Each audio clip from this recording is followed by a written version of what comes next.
সবাই ভালো আছেন? 100% মিথ্যা কথা, সঠিক না কথাটা। কেন রুয়েতে দাঁড়ায়া গান চলে কেউ ভালো থাকে? তাহলে কি আমরা কি কষ্ট আছি না? আমরা যারা বাঁশি বাজায় তাদেরকে বলছে বাঁশি বাজাবেন না, বাঁশি বাজাবেন না।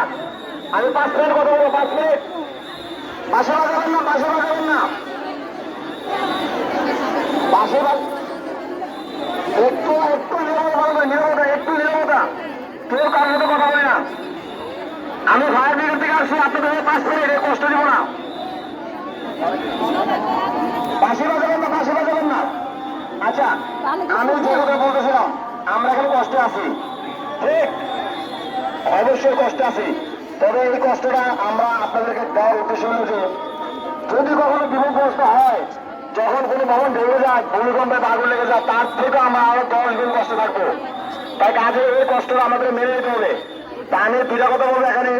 এই ইমপ্রেস ফ্যাশন লিমিটেড আজকে মহড়া ডিল আয়োজন করছে, তাদেরকে ধন্যবাদ প্রথমে জানাচ্ছি। এখানে আপনাদের অফিসাররা আছেন। আমার কষ্ট হচ্ছে যে আমরা যে এই যে ডিলটা করলাম, আমরা সুস্থ অবস্থায় নিচে নামবো এবং অন্যকে আমরা ধাক্কা দিয়ে, অন্যকে ঠেলা দিয়ে, কেউ অন্যকে জোরাজোরি করে তার তো একজন আগে আরেকজন বাড়িতে চেষ্টা করবো না। এতে কেউ হতাহত হবে। যখন কোনো বিপদগ্রস্ত হয় তখন হতাহত হবে। এই হতাহত হলে আমাদের মা বোন বা আমার ভাই বাবারা, বন্ধু বান্ধব, আমরা সবাই ক্ষতিগ্রস্ত হবো। এই জন্য আমাদের মানে ফায়ার ব্রিগেড থেকে আমরা সবাইকে বলি মহড়া প্রতিদিন আপনাদের উদ্দেশ্যে যেন আপনারা যখন কোনো কোথাও আগুন লাগার সূচনা হয়, শুরু আমি দুঃখিত, মানে একটু আদালতের জন্য করতেছি।